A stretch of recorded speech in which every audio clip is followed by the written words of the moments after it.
ये कैसे मैनेज कर लेते हैं गुड़गांव और तिमली तक का रास्ता हर हफ्ते? डिफिकल्ट नहीं लगता? मैंने सुना जो श्री तिमली विद्यापीठ है वहाँ पर आपने कुछ साइंस, टेक्नोलॉजी और संस्कृत का एक कॉम्बो स्टार्ट किया, थोड़ा इसके बारे में बताइए ना। ये जो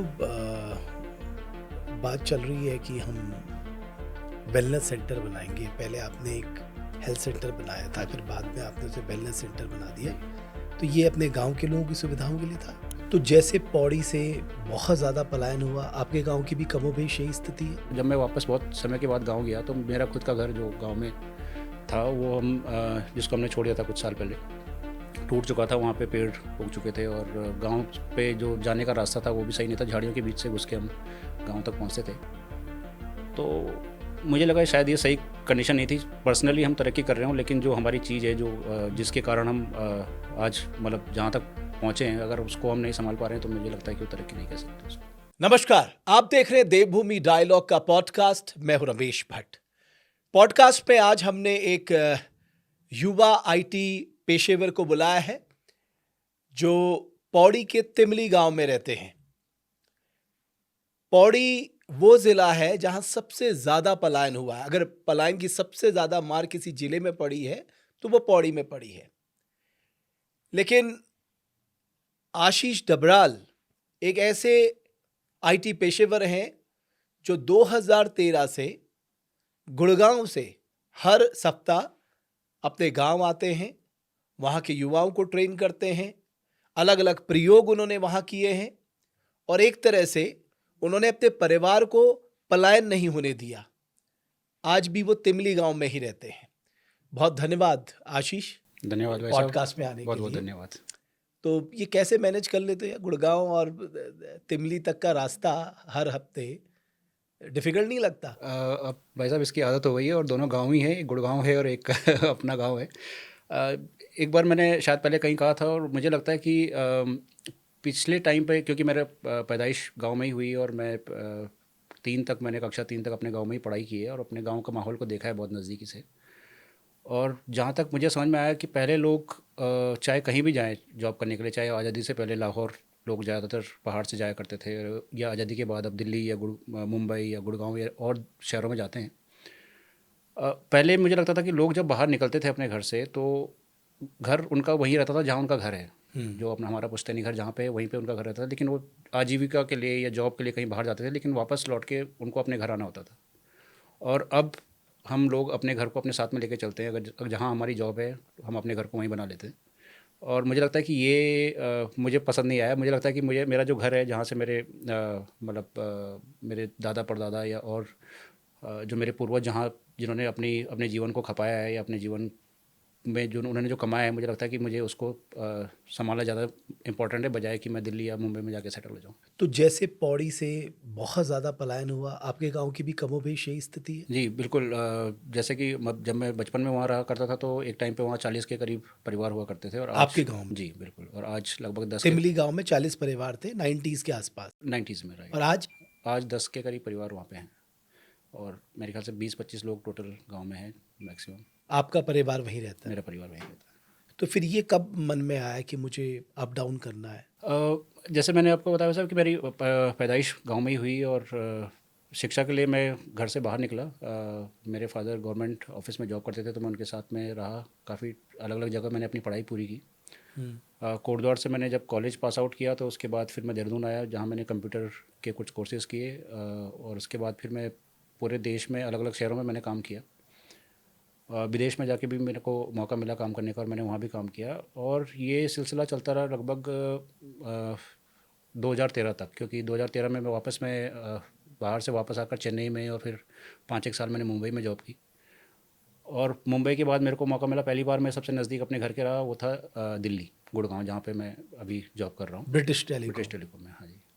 वहाँ पे आने के बाद काफ़ी सालों के बाद जब मैं वापस अपने गाँव गया तो हर तरफ अगर आप जाइए कहीं भी तो अगर हमको लगता है कि समय के साथ हम तरक्की करते जा रहे हैं, लेकिन अगर आप गांव की तरफ वापस जाना शुरू करेंगे आज की तारीख पे, और जो 20 साल पहले 30 साल पहले जो गांव हरे भरे और जीवित जिन्हें हम कह सकते हैं उस गुलजार थे। गुलदार थे, और आज आप अगर जाके देखेंगे तो ये नेगेटिव डायरेक्शन में मेरे ख्याल से प्रोग्रेस हो रही है। मतलब एक तरह से गांव वीरान होते जा रहे हैं, बहुत सारे लोग पलायन करते जा रहे हैं। तो जब मैं वापस बहुत समय के बाद गांव गया तो मेरा खुद का घर जो गांव में था वो जिसको हमने छोड़ दिया था कुछ साल पहले, टूट चुका था। वहाँ पे पेड़ उग चुके थे और गांव पे जो जाने का रास्ता था वो भी सही नहीं था, झाड़ियों के बीच से घुस के हम गांव तक पहुँचते थे। तो मुझे लगा शायद ये सही कंडीशन नहीं थी। पर्सनली हम तरक्की कर रहे हों, लेकिन जो हमारी चीज़ है, जो जिसके कारण हम आज मतलब जहाँ तक पहुँचे हैं, अगर उसको हम नहीं संभाल पा रहे हैं तो मुझे लगता है कि वो तरक्की नहीं कह सकते उसको। तो जब आप वापस आए, अपने सबसे पहले एजुकेशन पे फोकस किया? जी। जब मैं वापस आया तो शुरुआत में सबसे पहले मैंने एक छोटे से रूम में कंप्यूटर सेंटर शुरू किया वहाँ के बच्चों के लिए, जो कि फ्री ऑफ कॉस्ट था। 30 के करीब बच्चों ने गवर्नमेंट स्कूल से उसमें एनरोल किया और मैं वीकेंड पे आके उनको पढ़ाना मैंने शुरू किया। वीकेंड पे क्लासेस चलती थी। उसके बाद मुझे लगा कि इनकी रेगुलर क्लास होनी चाहिए, रोज़ इनको पढ़ाना चाहिए। तो फिर मैंने उनके लिए एक टीचर ढूंढने की कोशिश की कोटद्वार में और ऋषिकेश में, जो कंप्यूटर सेंटर में बच्चे पढ़ रहे थे। उनको मैंने कहा कि जो उनके इंस्ट्रक्टर को वहाँ पे जो सैलरी मिल रही है उसी सैलरी पे उनको ऑफ़र किया कि आप गांव में जाके वहाँ पे पढ़ाइए, वहाँ रहिए, रहना खाना उनका व्यवस्था हम करेंगे। लेकिन अनफॉर्चुनेटली कोई तैयार नहीं हुआ। असल में वीकेंड पे जाने का भी जो मेरा कंटिन्यूटी बनी वो इसी कारण बनी क्योंकि कोई मेरे को सही रिसोर्स या सही टीचर नहीं मिल पाया जो कि उनको पढ़ा सके। फिर अगले 6 महीने और 6-8 महीने में मैंने जो बच्चे, जो फर्स्ट बैच था, उन्हीं उन्हीं बच्चों को तैयार किया कि वो अब आगे जो अगले बैच होंगे उनको पढ़ा सकें। और फिर उसमें से बहुत सारे बच्चे थे जिन्होंने कि अब देहरादून में आके जो आईटी में जॉब कर रहे हैं, और कुछ बच्चों ने अपने एक सीएससी सेंटर शुरू किए वहाँ पे। अच्छा। तो मुझे लगता है कि कुछ बच्चों के लिए मैंने फिर और गवर्नमेंट स्कूल्स में उनके साथ में एक कंप्यूटर लैब उनको बना के दी। तो अ, शुरुआत वहीं से हुई थी, एक छोटे से कमरे में जब हमने कंप्यूटर सेंटर शुरू किया था। और फिर धीरे धीरे करके 2016 में मुझे लगा कि अब हमको फॉर्मल एजुकेशन की तरफ भी जाना चाहिए। और तब मैंने जो जो हमारा पुराना संस्कृत विद्यालय हुआ करता था उसको श्री तिमली विद्यापीठ नाम से दोबारा से रिन्यू किया। और अभी वो स्कूल वहाँ पे चल रहा है जिसमें कि 21 बच्चे भी पढ़ाई पढ़ाई कर रहे हैं। तो आप वहाँ पर क्या पढ़ाते हैं? वैदिक? अभी जो हमारे पास प्राइमरी स्कूल है उसमें तो एक फॉर्मल एजुकेशन जो अभी गवर्नमेंट का जो नॉर्म्स है उसके हिसाब से हम उसको पढ़ाते हैं। एनसीईआरटी का सिलेबस उसमें है। लेकिन अब आगे जो मेरा प्लान है वो है कि इसको अब बोर्डिंग स्कूल में हम कन्वर्ट करेंगे, जो 6 ऑनवर्ड्स जो क्लासेस होंगी, जिसमें कि 50 से 80 या 100 तक मैक्सिमम हम बच्चों को लेंगे उसमें। और मैक्सिमम बच्चे हमारे गांव के पहाड़ के ही उसमें रहेंगे। उसके लिए मैं कोशिश में लगा हुआ हूँ कि वहाँ पे जो बंद पड़ा हुआ एक जूनियर हाई स्कूल है वो उसको अगर हमको मिल जाए कि उसमें हम अपनी क्लासेस वगैरह चला सकें तो शायद वो एक अच्छी शुरुआत होगी हमारे लिए। प्रयास किया आपने? कोशिश में लगा हूँ। वैसे अब कुछ उसके लिए जो फॉर्मल लेटर्स वगैरह होते हैं वो भेजने शुरू किए हैं गवर्नमेंट डिपार्टमेंट्स को। तो देखिए आगे मुझे उम्मीद है कि कुछ ना कुछ अच्छा होगा। तो मैंने सुना जो शितिमली विद्यापीठ है, वहाँ पर आपने कुछ साइंस, टेक्नोलॉजी और संस्कृत का एक कॉम्बो स्टार्ट किया। थोड़ा इसके बारे में बताइए ना। जी बिल्कुल। मैं थोड़ा सा बताना चाहूँगा श्री तिमली संस्कृत पाठशाला के बारे में। श्री तिमली संस्कृत पाठशाला मेरे ख्याल से एक ऐसी चीज़ थी जिसने मेरे को वापस गांव की तरफ खींचा, जिससे मुझे लगा कि जब भी मैं कहीं भी जाता था या पुराने लोग मुझे मिलते थे तो तिमली के बारे में जब बात होती थी तो हर एक आदमी उस स्कूल के बारे में बात करता था कि तिमली में एक टाइम पे संस्कृत की पाठशाला हुआ करती थी। और फिर मुझे लगा कि हमको ही उस चीज़ के बारे में पता नहीं है, और लोगों से हमको पता चल रहा है कि हमारे गांव में कुछ ऐसी कोई चीज़ हुआ करती थी, या मेरे फादर थे और बताते थे कि यहाँ पे ऐसी स्कूल हुआ करती थी। उसकी बिल्डिंग भी टूट चुकी थी जिसको अभी हमने वापस से रिनोवेट किया है। लेकिन फिर मैंने थोड़ा बहुत उस स्कूल के बारे में जानना शुरू किया कि क्या उसने किया है। तो उसके बाद पता चला कि श्री तिमली संस्कृत पाठशाला जो थी 1882 से रजिस्टर्ड स्कूल थी। 1882? 1882 से, जिसके डॉक्यूमेंट्स अभी भी मतलब घर पे हमारे पास हैं। और मेरे ख्याल से श्री तिमली संस्कृत पाठशाला सिर्फ एक ऐसी पाठशाला थी जो आज का प्रेजेंट उत्तराखंड है। पहले आज़ादी से पहले जिसको हम उत्तर प्रदेश को यूनाइटेड प्रोविंस कहते थे, तो यूनाइटेड प्रोविंस में जब ब्रिटिश गवर्नमेंट थी तो सिर्फ 19 स्कूल्स को ब्रिटिश गवर्नमेंट फंड करती थी, जिसमें से कि कुछ मुस्लिम स्कूल्स थे, कुछ क्रिश्चियन स्कूल थे और कुछ हिंदू के जो हम सनातन स्कूल्स कहते हैं, संस्कृत स्कूल्स जिसमें थे। प्रेजेंट उत्तराखंड में सिर्फ तिमली संस्कृत पाठशाला ही सिर्फ एक ही स्कूल थी जिसको कि ब्रिटिश गवर्नमेंट फंड करती थी। वो 1910 से लेकर और काफ़ी जब तक मेरे ख्याल से 1940 के करीब तक गवर्नमेंट ने उसको फंड किया। बड़ा ऐसा क्यों? क्योंकि श्री तिमली ये आपका बहुत अच्छा क्वेश्चन है कि ऐसा क्यों, क्योंकि तिमली पाठशाला ही क्यों। मुझे लगता है कि तिमली पाठशाला ने अपना काफ़ी कंट्रीब्यूशन किया है और काफ़ी अच्छे स्कॉलर्स वहाँ से निकले हैं। जैसे कि अगर मैं बात करूँ तो जो शंकराचार्य जी थे, माधवाश्रम जी जोशी मठ के, उन्होंने वहाँ से अपनी एजुकेशन ली है। जो महंत जी थे इंद्रेश चरण दास जी गुरुराम राय संस्था से, उन्होंने अपनी प्राइमरी एजुकेशन तिमली संस्कृत पाठशाला से ली है। और तिमली संस्कृत पाठशाला में बहुत सारे ऐसे स्कॉलर रहे हैं जिन्होंने कि अपने काम के कारण जो मतलब अभी भी मतलब उनके काम पे रिसर्च वर्क चल रहा है, जैसे कि ललिता प्रसाद डबराल जी थे जिन्होंने कि श्री यंत्र के ऊपर और मतलब एक वो काफ़ी रिसर्च वर्क किया है। कल्याण जो एक संस्था है जो कि पब्लिकेशन करती है, तो कल्याण में उनके काफ़ी आर्टिकल पब्लिश हुए हैं। बहुत सारी बुक्स उन्होंने अपने टाइम पे लिखी है। सदानंद डबराल जी थे जो कि अभी देवप्रयाग में रघुनाथ कीर्ति महाविद्यालय है उसके फाउंडिंग मेंबर रहे हैं। तो तिमली से लोगों ने बहुत कुछ काम किया है बेसिकली, जिसको कि हम बट लोग तिमली भूल की चुके तरफ हैं। वापस नहीं देखा। तिमली की तरफ आप ठीक कह सकते हैं, मतलब तिमली में से बहुत सारे लोग आगे निकले हैं, लेकिन जो आगे निकल गया ये मेरे ख्याल से हर ही जगह हो रहा है, ये तिमली में नहीं, लेकिन जो भी गांव से निकल गया है उसको वापस फुर्सत नहीं है कि वो देख सके कि पीछे हम आए कहाँ से। तो आप तिमली को वही स्वरूप लौटाना चाहते हैं।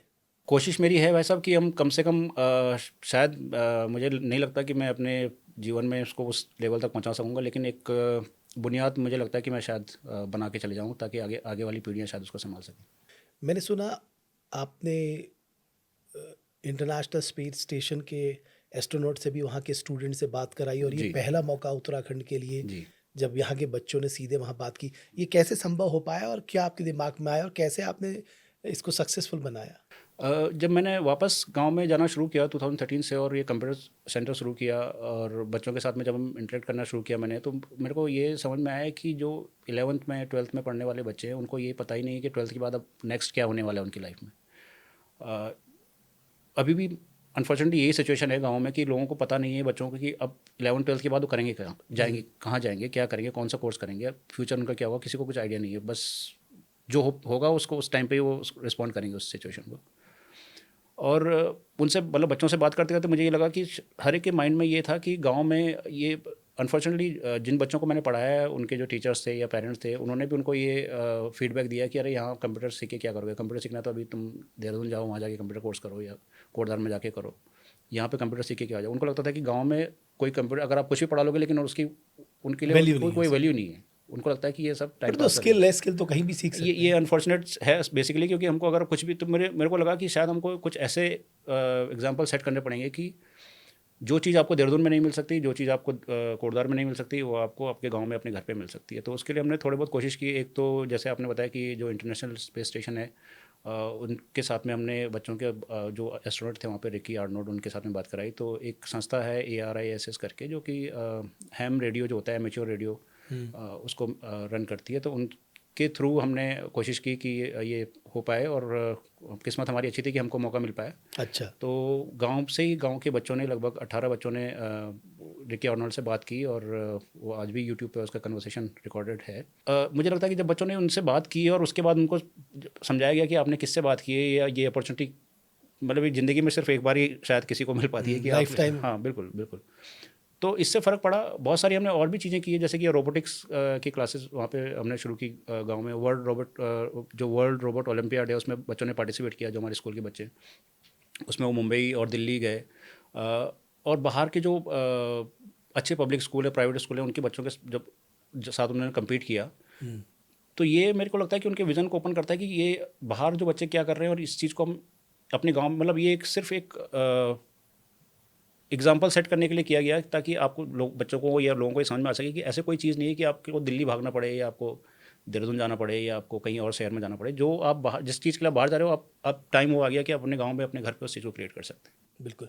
तो ये जो श्री तिमली विद्यापीठ है, इसे आप बोर्डिंग क्यों बनाना चाहते हैं? बोर्डिंग बनाने का पर्पज़ ये है भाई साहब कि इसको हम एक गुरुकुल फॉर्म में लाना चाहते हैं वापस। गुरुकुल जैसे हाँ व्यवस्था। जी, जैसे ये थी, और उसके लिए एक पूरा इकोसिस्टम उसके आसपास में बना रहे हैं जिसमें कि खेती बाड़ी हो गई, गौशाला है, और साथ में वेलनेस आयुर्वेद के बारे में उसमें बात करना चाहते हैं, टेक्नोलॉजी के बारे में बात करना चाहते हैं। तो एक पूरा 360 डिग्री बच्चे को एक्सपोजर मिले और फिर अपने स्किल्स और अपनी योग्यता के हिसाब से वो अपनी लाइन पकड़े और आगे अपनी ज़िंदगी में तरक्की करे। तो बच्चों ने एस्ट्रोनॉट से क्या सवाल पूछे?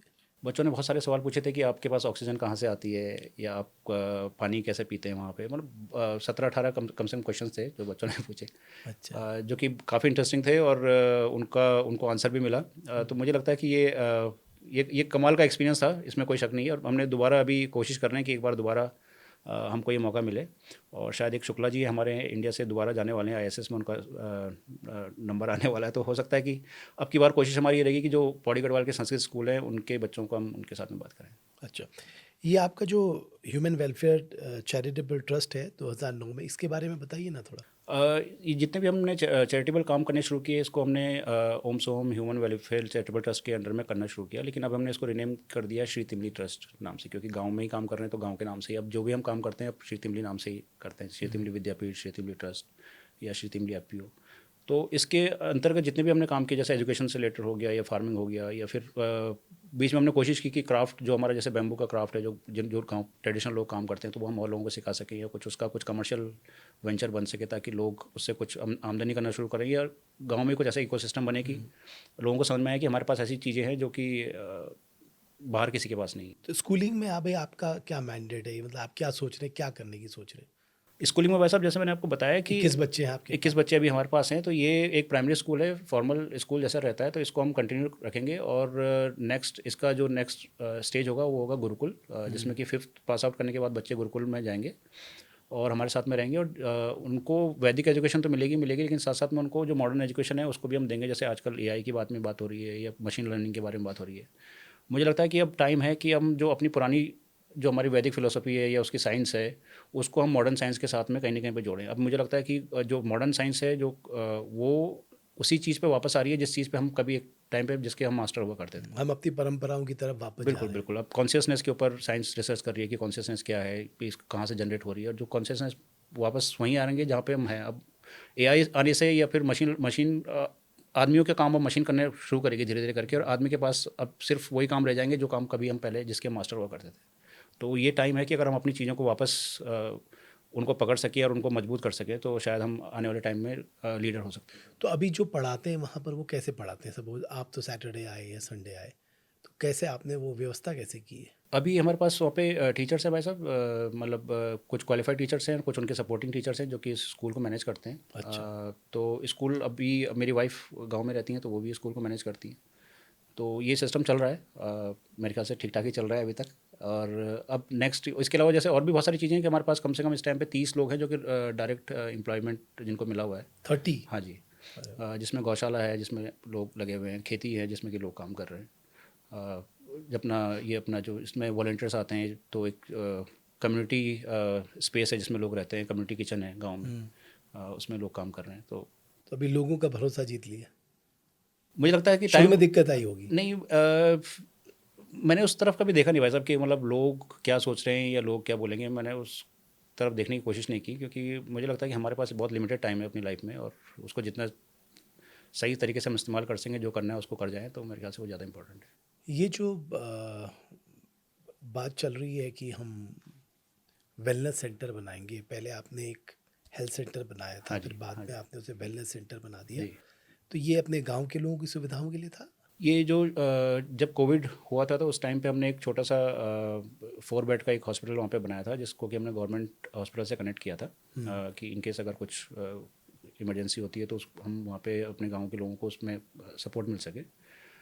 और कोविड के बाद हमको लगा कि अब उसको एक वेलनेस सेंटर में कन्वर्ट करना चाहिए, तो जिसको हम आयुर्वेदिक सेंटर बनाने की कोशिश कर रहे हैं, जिसके लिए हमने इक्विपमेंट्स वगैरह परचेज़ किए हैं केरल से। और उसका आयुष डिपार्टमेंट में हमने रजिस्टर कराया है। धीरे धीरे करके अब उसमें थोड़ा बहुत कंस्ट्रक्शन का काम बाकी है, जो कि मेरे ख्याल से अब 1 डेढ़ महीने में पूरा हो जाएगा। तो उसके बाद इसमें 2 टाइप की चीज़ें होंगी। एक तो जो गांव के लोग हैं, इनको free of cost Ayurvedic treatment मिल सके। ये तो जितने भी हमने काम अभी तक किए वैसा, वो उसका पर्पज़ ये रहा है कि गाँव के लोगों को प्रायोरिटी मिले और उनको पहला free of cost. Commercial value हम बाहर से ला सकते हैं, लेकिन जो फैसिलिटीज़ हैं, जो कि लाइफ का लेवल है, उसको अपलिफ्ट करने के लिए ही सारी एक्टिविटीज़ें हो रही हैं। कि जो गांव में आदमी है, जो सोया हुआ है, जिसको समझ में नहीं आ रहा है, जिसको पता नहीं चल रहा है कि वो क्या करना है आगे जाके, उसको कुछ रास्ते दिखाई दें कि कितने तरीके हैं जिनसे हम आगे बढ़ सकते हैं अपने लाइफ। वोकेशनल ट्रेनिंग भी आप लोग बच्चों को दे रहे हैं? वोकेशनल ट्रेनिंग में हमने वैसा अभी जैसे उत्तराखंड टेक्नोलॉजी क्लब करके एक इनिशिएटिव है जो हमने ट्रस्ट के अंदर में किया है, तो इसमें हमने बहुत सारे जगह पे कंप्यूटर सेंटर्स शुरू किए हैं, कुछ अपने और फ्रेंड्स के सहयोग कहाँ से। कहाँ? इसमें संगलाकोटी में एक है, एक रीठा खाल संस्कृत विद्यालय है, उसके अंदर हमने कंप्यूटर सेंटर शुरू किया है। पाबो में एक कंप्यूटर सेंटर है, और सारे एक्टिव हैं? हाँ जी, हाँ जी, हाँ जी। वाह। और एक होरा वाला एक स्कूल है जिसमें कि हमने कंप्यूटर सेंटर शुरू किया, और एक हमारे फ्रेंड हैं जो कि जिनका नाम ललित पंत है, तो कंप्यूटर कोडिंग के वो मास्टर हैं। उनके पास एक अपना एक प्लेटफॉर्म है, कोजो जिसे कहते हैं, और उसके थ्रू हम बच्चों को कोडिंग सिखाने का काम भी कर रहे हैं। और मैंने सुना आपने एग्रीकल्चर में भी बहुत काम किया अपने गांव में। बिल्कुल, वैसा एग्रीकल्चर में 2022 से हमने काम करना शुरू किया थोड़ा अच्छे स्केल पे, जिसमें कि हमने एक एफपीओ बनाया और फिर हमने 2 गाँव में इस काम को फार्मर प्रोड्यूसर हाँ ऑर्गेनाइजेशन। जी, हाँ जी। और इसको हमने तिमली और एक डाबर गाँव है, दोनों गाँव में शुरू किया था 2022 में। लगभग 30 एकड़ ज़मीन को हमने कल्टीवेट किया इसमें। 30 एकड़ हाँ जी। और गांव के लोगों की होगी जो छोड़ के चले गए। हाँ, तो इसमें हमने गाँव के लोगों के साथ में एग्रीमेंट किया कि जितने भी खेत हैं हम सबके खेतों में खेती करेंगे। जो उन पे काम करेगा उसको उसका डेली वेजेस मिलेगा। और जब हम प्रॉफिटेबल मोड में आएंगे, जब हमको लगेगा कि अब हम प्रॉफिट कमाना शुरू कर दिया हमने, तो उसके बाद जो लैंड होल्डर होंगे उनको उसका शेयर मिलेगा। अच्छा, तो अभी क्या कर रहे हैं उसमें? तो अभी जब हमने 2022 में शुरू किया तो हमने सबसे पहले इसमें सब्जियां लगाई, कोल्ड क्रॉप्स लगाई, जिसमें कि आपकी बंद गोभी हो गई, फूल गोभी हो गई और ब्रोकली हो गई। और 30 एकड़ में लगाने के बाद इसमें हमने पूरा ड्रिप सिस्टम लगाया पूरे 30 एकड़ में, और टैंक बनाए पानी के, और करीब करीब 80 लोगों इसमें डायरेक्टली कनेक्टेड रहे उस टाइम पे। अच्छा, और 200 टन के करीब हमारा प्रोडक्शन हुआ 2023। सब्जियों? हाँ जी, हाँ जी। सब्जियों के अलावा? सब्जियों के अलावा हमने मस्टर्ड, सरसों अभी लगा रहे हैं। उस टाइम पे भी लगाया था, लेकिन हमने कम 6 एकड़ में लगाया था उस टाइम पे, लेकिन अब हम इसको 15 एकड़ पे इस बार लगा रहे हैं, जिसमें कि अभी खेतों में तो काम अभी चल रहा विस्तार करेंगे भविष्य है। में। बिल्कुल बिल्कुल। और इसमें हॉर्टिकल्चर में भी कुछ कर रहे हैं? हॉर्टिकल्चर में वैसा हमने कीवी का बगीचा तिमली गांव में लगाया है, और कोशिश करेंगे अभी अखरोट पे जाएंगे, जिसमें कि हम 600 के करीब अखरोट के पेड़ तिमली गांव में लगाने वाले हैं। तो आसानी से कीवी का प्रोजेक्ट जो है अभी तो 80% सब्सिडी में मिलता है, तो वो आराम से मिल गया आपको? नहीं भाई साहब, कॉम्प्लिकेशंस हैं मेरे ख्याल से। एक चीज़ मैं और इसमें ऐड करना चाहता हूँ कि गवर्नमेंट जब स्कीम बनाती है, मुझे लगता है कि स्कीम बनती है दिल्ली में या फिर देहरादून में, और जब ये स्कीम्स बनती हैं तो इम्प्लीमेंटेशन ग्राउंड रियलिटीज अलग होती है। ग्राउंड में जब, क्योंकि इम्प्लीमेंटेशन तो ग्राउंड की जो टीम है वही करेगी। ठीक बात है। देहरादून में बैठा हुआ आदमी या दिल्ली में बैठा हुआ आदमी उसको ग्राउंड पे आपके साथ implement दिक्कत आई? दिक्कतें तो हैं, इसमें कोई शक नहीं है, जैसे मुझे क्योंकि बता सकते हैं आप? हाँ हाँ बिल्कुल। जैसे अभी हमने कीवी का, मैं आपको एग्जांपल दूं तो अगर हमने कीवी का बगीचा लगाया है, जिसमें कि कीवी मिशन के अंतर्गत, और जिसमें कि एक अमाउंट है जो कि गवर्नमेंट कहती है कि हम 10 लाख 12 लाख रुपए का ये पूरा प्रोजेक्ट है, जिसमें कि आपको फेंसिंग करनी है, टी बार लगेंगे, प्लांट की कॉस्ट है, लेबर कॉस्ट है, ड्रिप लगना है, मल्चिंग लगनी है, और गवर्नमेंट कहती है कि आप इसमें 20% फार्मर इसमें पे करें। फार्मर का शेयर हाँ जी, होगा, और 80% और सब्सिडी। 80% गवर्नमेंट सब्सिडी देगी, जो कि बहुत अच्छी स्कीम है बेसिकली। लेकिन इसमें फिर ये हुआ कि अब फार्मर शेयर हमने सबमिट कर दिया है गवर्नमेंट के पास में, और फार्मर शेयर हमने जब जमा कर दिया तो उसके बाद अभी 1 साल के करीब होने को आया, लेकिन अभी हमको 80% उसका कुछ अभी क्लियरिटी नहीं है कि वो कब आने वाला है, या आने वाला है या नहीं आने फार्मर शेयर मतलब आपने पूरा पैसा लगाया है, वाला। हाँ जी, अब आप जब बिल जमा करेंगे तब वो 80% आपको रिटर्न बिल्कुल करेंगे। बिल्कुल अरे, बिल्कुल। तो ऐसा नहीं है कि आप केवल 20% दीजिए, बाकी वो लोग लगाएंगे? बाकी वो लोग लगाएंगे, लेकिन फिर वो मेरे ख्याल से उनके कुछ वेंडर्स होंगे जो लगाएंगे, और वो मुझे लगता है कि शायद वो क्वालिटी जो हमको चाहिए वो मेंटेन हो पाएगी। तो इसलिए आपने वेंडर का इस्तेमाल नहीं नहीं, किया? फिर हमने खुद ही इसको अपने लेवल पे लगाया, अपने वेंडर्स हमने खुद मटेरियल सेलेक्ट किया और खुद ही इसको कराया। तो यही मात खा गए आप, बिकॉज वेंडर डिपार्टमेंट की नीड समझता है ना, जी। आप शायद उतनी नहीं समझते। पॉसिबल है, इसमें कोई शक और नहीं कितना है। टाइम हो गया इसे? इसको 1 साल के करीब होने वाला है। 1 साल के करीब हाँ हो जी। गया। तो अभी और कुछ सोच रहे हैं आप इस फील्ड में, मतलब ज़्यादा एरिया को कल्टीवेट करने की सोच रहे हैं?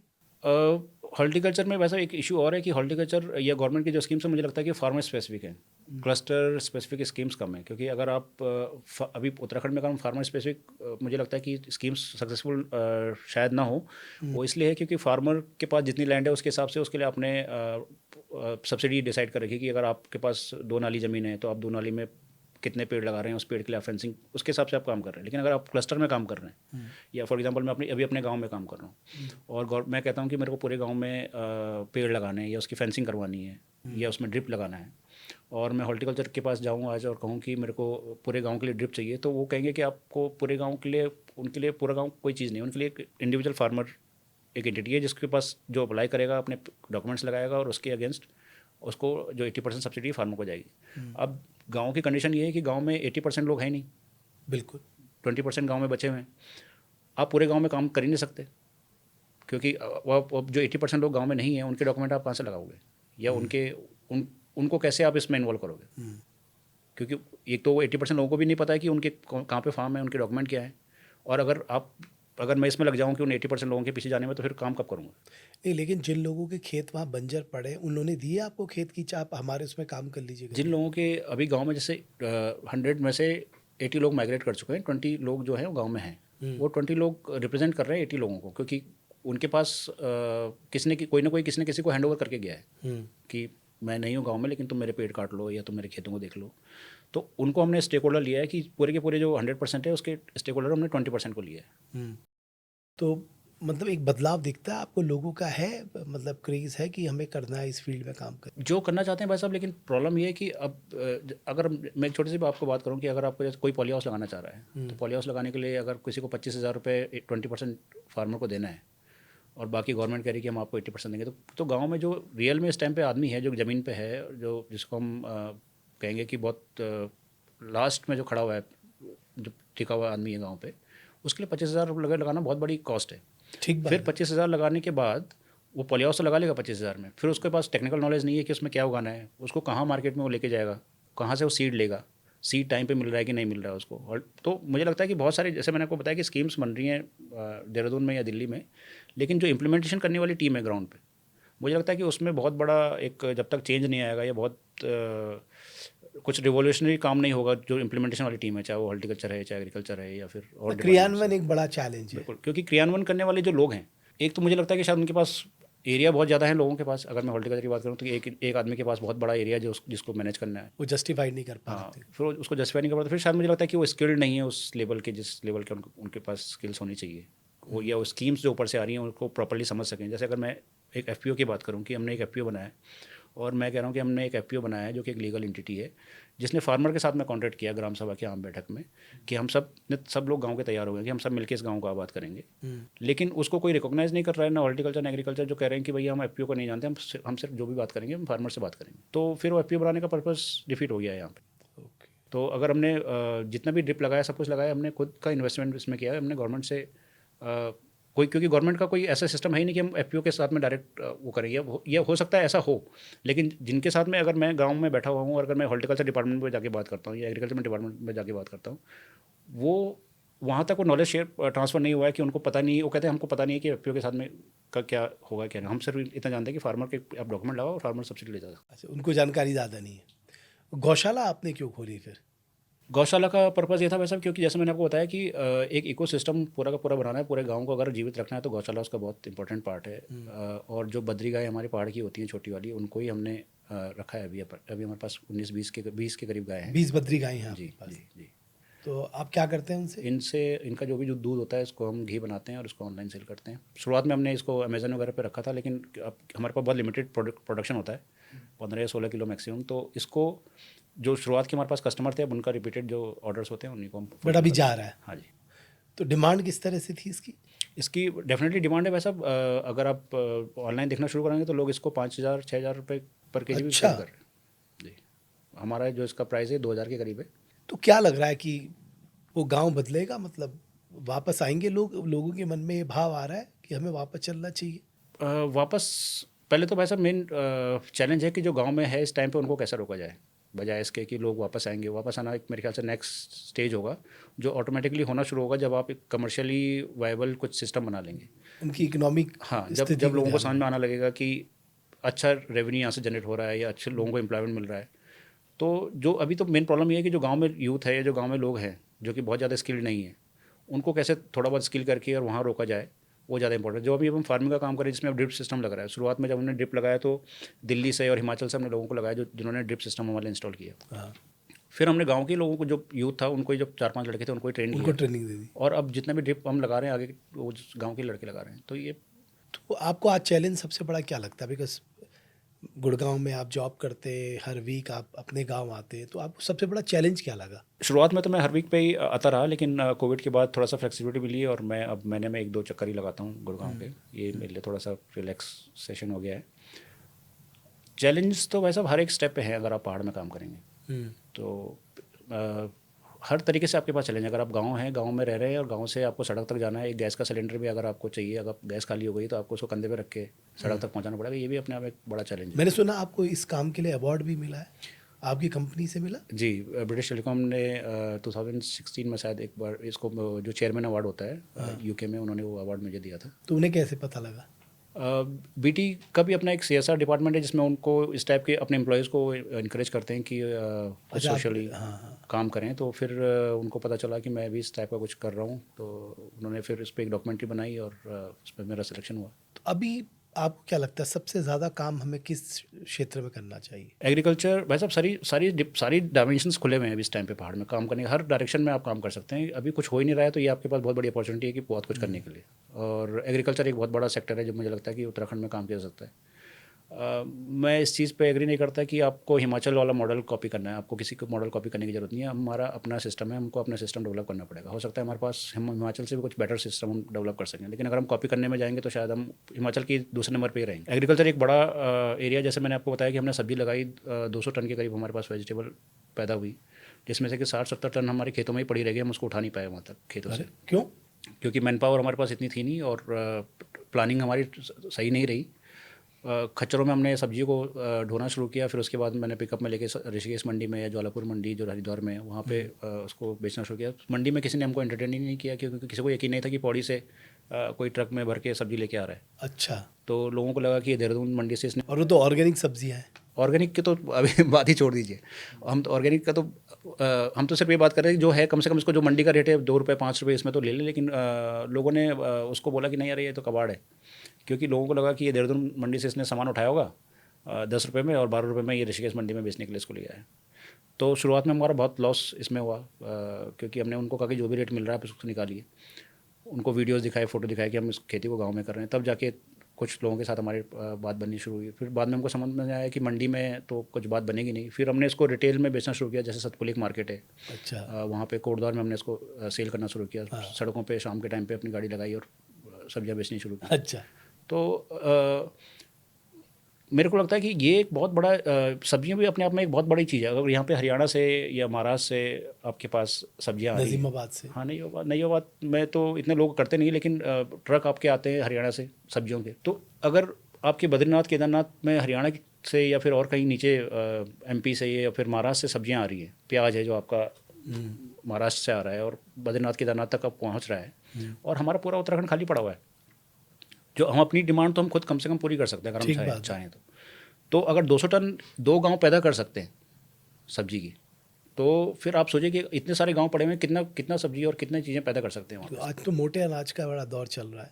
जी बिल्कुल, तो मोटा मोटे अनाज अनाज पे हाथ आजमा सकते हैं। बिल्कुल बिल्कुल, मोटे अनाज का भी हमारा प्लान है अभी। तो इसको जो हमने क्रॉप साइकिल बनाया वो ये है कि पहले सब्जियाँ, उसके बाद उसमें जैसे सरसों हो गया, और बरसात के टाइम पे फिर जो दालें वगैरह हैं उस पर हम काम करेंगे। तो आशीष, तुम्हारा युवाओं के लिए क्या संदेश, मतलब आज के उत्तराखंड के युवाओं को आप क्या कहना चाहते हैं? क्योंकि मैं गांव में रह के काम करता हूँ वैसा, तो मुझे लगता है कि संदेश देने से बात बनेगी नहीं। अगर मैं कहूँ कि 2-4 बड़ी बातें कहूँ और उनको कहूँ कि आप ऐसा करिए और ये करिए वो करिए, ऐसा कुछ होगा नहीं। मुझे लगता है कि एग्ज़ाम्पल देने से और एग्ज़ाम्पल बनने से बात बनेगी। अगर मैंने उनको ये अगले कुछ सालों में एक एग्ज़ाम्पल क्रिएट करके उनको दे दूँ कि अगर आप अपने खेतों को आबाद कर लेते हो और आपके पास 1 एकड़ पड़ा हुआ है आपके पूरे गांव में, या 5 एकड़ पड़ा हुआ है, इस 5 एकड़ में आपको पूरे साल में आपको ये 5 लाख 10 लाख रुपए देगा, और अगर ये मैं उनको गारंटी दे दूं कि अगर आप ऐसा करोगे और मैं जैसा मैंने सीखा है मैंने किया है, अगर आप भी ऐसा करते हो तो आप भी इसको कर सकते हो, तो मुझे लगता है कि ये ज़्यादा अच्छा मैसेज होगा बजाय इसके कि मैं उनको कहूँ कि आप अपने गाँव के लिए कुछ करिए, क्योंकि कुछ करिए तो कुछ होता नहीं है। बट आप ऑप्टिमिस्टिक है कि गांव में रौनक वापस लौटेगी? डेफिनेटली आने वाली है वैसा, क्योंकि जैसे मैंने आपको बताया कि अभी हमारे पास ना कुछ वॉलंटियर्स भी हैं जो बाहर से आते हैं और जो कि खेतों में काम करते हैं। अच्छा। हाँ जी, गाय का गोबर निकालते हैं और स्कूल में पढ़ाते भी हैं। तो उनके कारण भी जो गांव के जो यूथ है उन पे इम्पैक्ट पड़ता है, उनके माइंडसेट पे। जब वो देखते हैं कि कोई बाहर से आके जर्मनी से या फ्रांस से या फिर यूके से आके, अच्छा, विदेश से भी लोग आते हैं? हाँ जी, सब बाहर के ही हैं वॉलंटियर? हाँ जी हाँ जी हाँ। कैसे अप्रोच किया आपने? इनके लिए कुछ वेबसाइट्स हैं वैसे जिसमें कि हम अपने प्रोजेक्ट्स को डाल सकते हैं। उन वेबसाइट पे हमने अपने प्रोजेक्ट को डाला है कि अगर आप हमारे साथ में आइए और अपने गांव की लाइफ है उसको एक्सपीरियंस कीजिए, और आपको रहना खाना हम अपनी तरफ से देंगे, लेकिन आपको 4-5 घंटे रोज़ काम करना पड़ेगा, और लोग खुशी खुशी आते हैं। अच्छा, तो भविष्य का क्या प्लान है? बहुत सारी चीज़ें हैं वैसा। जो मेन फोकस है वो है अपना गुरुकुल को वापस शुरू करना। एजुकेशन का जो सेंटर एक टाइम पे तिमली हुआ करता था उसको वापस उसका गौरव लौटाना वो पहला प्राइमरी फोकस है, और उसके चारों तरफ एक इकोसिस्टम बिल्ड करना जिसमें एग्रीकल्चर हो गया, गौशाला है, आयुर्वेद का पंचकर्मा सेंटर और वेलनेस सेंटर है। इन चीज़ों को भी डेवलप करना है और एक ऐसा मॉडल विलेज बने ताकि पौड़ी गढ़वाल डिस्ट्रिक्ट में जो और गाँव के लोग हैं वो आएँ और तिमली में आके ट्रेनिंग लें हॉर्टिकल्चर में या एग्रीकल्चर से रिलेटेड या गौशाला से रिलेटेड, और उस मॉडल को कॉपी कर सके अपने गाँव में। तो आप दूसरे गांव में भी गए? जी, जैसे मैंने आपको बताया कि जो हम खेती का काम कर रहे हैं, तो अभी तिमली और एक गुईल गाँव है सिलोगी के पास, वहाँ पे भी अभी हमने 15 एकड़ पे ये सरसों लगाने का काम चल रहा है। अच्छा, तो आप स्कूलिंग पे काम कर रहे हैं, आप वेलनेस पे काम कर रहे हैं, आप वोकेशनल ट्रेनिंग पे काम कर रहे हैं, गौशाला पे काम कर रहे हैं, और अभी आप एक संस्कृत विद्यालय बोर्डिंग हाउस बनाना चाहते हैं, ये आपका सपना है। तो आशीष, बहुत अच्छा लगा। मतलब एक यूथ के नाते मैं सिर्फ इतना कहना चाहूँगा कि ये डेडिकेशन सब में नहीं होता, बिकॉज एक पेशेवर होने के बावजूद आना जाना, वो भी गुड़गांव से अपना गांव, फिर गांव से वापस, और इतनी सारी चीज़ें, इतनी सारी एक्टिविटीज़ करना। तो एक चीज़ तो आपने माना कि उत्तराखंड में टैलेंट कूट कूट के भरा है, बिल्कुल, हमें बस उन्हें सही दिशा, बिल्कुल, ट्रेनिंग और एक्सपोजर देना है। बिल्कुल, बिल्कुल। मेरे ख्याल से शुरुआत में हमको उनको हैंड होल्डिंग चाहिए, जो यूथ गांव में पड़ा हुआ है उनको। अभी अगर हम जैसे अभी कोविड के टाइम पे बहुत सारे लोग गांव पे आए, हाँ, तब हमारे पास मौका था उन्हें उस टाइम पे रोकने बहुत का। अच्छा मौका था, लेकिन प्रॉब्लम ये हुई कि सबने मुर्गी वाड़ा शुरू कर दिया अपना, क्योंकि हमारे पास, हम उनके लिए एक ऐसा प्लेटफॉर्म सिस्टम नहीं बना पाए कि उनको बिजनेस मोड में डाल सकें, क्योंकि वो जॉब एंटरप्रेन्योरशिप। हाँ, बिल्कुल, वो एक जॉब सेक्टर से आ रहे थे और उनका माइंड जॉब का ही था।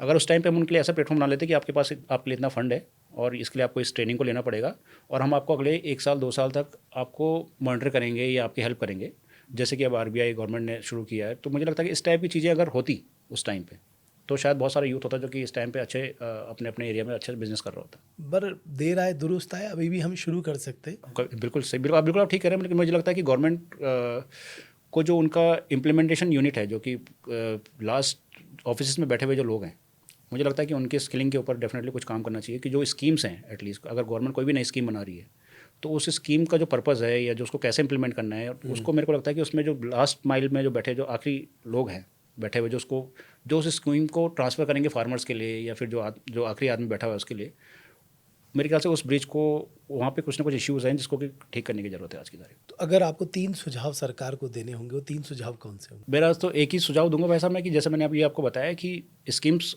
आप अपने माइंड में सोच सकते हैं, गवर्नमेंट अपने के पास बहुत अच्छे रिसोर्सेज हैं, और फंड की भी कोई मेरे को लगता नहीं कि उनके पास इश्यूज़ हैं, उनके पास सब कुछ है बदलाव लाने के लिए। बदलाव नहीं आ पा रहा है क्योंकि इम्प्लीमेंटेशन करने वाले लोग को पता नहीं कि क्या थॉट प्रोसेस है, या उस जो भी गवर्नमेंट ने सोचा है कि क्या वो करना चाह रहे हैं, उसको वो ट्रांसफ़र नहीं हो पा रहा है लोगों तक। और ट्रांसफ़र इसलिए नहीं हो पा रहा है क्योंकि जैसे ब्लॉक ऑफिस हो गया, जैसे मैंने आपको बोला, या हॉर्टिकल्चर हो गया, या एग्रीकल्चर डिपार्टमेंट हो गया, या कोई भी दूसरा डिपार्टमेंट है, इरीगेशन डिपार्टमेंट है, उनका जो लास्ट में बैठा हुआ आदमी है वो इतना स्किलफुल नहीं है कि जो उसको इफेक्टिवली ट्रांसफ़र कर सके। या फिर ऐसा सिस्टम नहीं कि आपने स्कीम दे दी गवर्नमेंट को, आपने पॉली हाउस की स्कीम एक बना दी कि ठीक है आप 20% दीजिए और अपना पॉली हाउस बना लीजिए, लेकिन एक पॉली हाउस 1 साल में आपका 100 स्क्वायर मीटर का पॉली हाउस है, वो 1 साल में कितने रुपए का आपको क्रॉप देगा? हाँ, पहले साल क्या मिलेगा, हाँ, दूसरे साल एक क्या एक मिलेगा? फार्मर उससे कितना कमा सकता है, उसकी क्या क्रॉप साइकिल होनी चाहिए? आपने बना के छोड़ देंगे तो लोगों ने उसके अंदर अपनी गाय बकरियाँ बांध दी पॉली हाउस के अंदर, क्योंकि उनको पता ही नहीं है कि इसमें अब करना क्या है। तो हमारे पास तो हर ज़िले में कृषि विज्ञान केंद्र हैं, हमारे इतना बड़ा डिपार्टमेंट है, बिल्कुल इनको है, ज़्यादा तेज़ी से झोंकना पड़ेगा लग रहा है। हैंड होल्डिंग करनी पड़ेगी। अगर आपने किसी को पॉली हाउस दिया है या आपने किसी को बकरी बाड़ा दिया है, तो उसको पहले उसका बिजनेस मॉडल समझाना पड़ेगा कि इससे आप कैसे कमा सकते हैं, और 1 साल 2 साल तक आपको उनके ऊपर बिल्कुल उनके साथ में मिलकर काम करना पड़ेगा।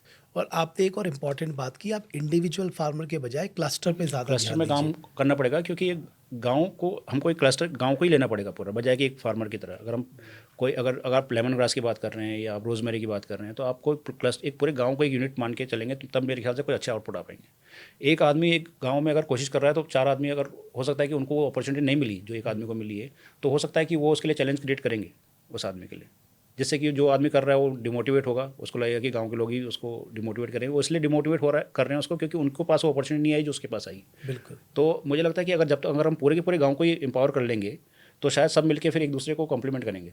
चलिए आशीष, मुझे बड़ा अच्छा लगा, और अच्छी बात यह है कि आप मोटिवेटेड हैं, आप दूसरों को भी मोटिवेटेड करेंगे, और ये ऑप्टिमिज्म जो है वो ज़िंदा रहना चाहिए, क्योंकि यूथ ही जो है बदलाव ला सकता है। और ये बहुत खुशी की बात है कि आप रिवर्स माइग्रेशन भी किया, रेगुलर अपने गांव के टच में है, वहाँ कई तरह की एक्टिविटीज़ में इन्वॉल्व हैं। आपका सपना है एक ऐसा गुरुकुल खोलने का जो बोर्डिंग का हो।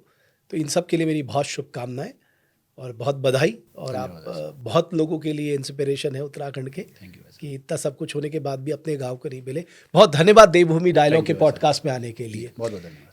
आशीष डबराल जैसे युवाओं की आज उत्तराखंड को ज़रूरत है। आप सोचिए, वो एक आईटी प्रोफेशनल भी हैं, साथ में अपने गांव के लिए भी काम कर रहे हैं, अलग अलग सेक्टर पे काम कर रहे हैं, वो अपना 100% देने की कोशिश कर रहे हैं।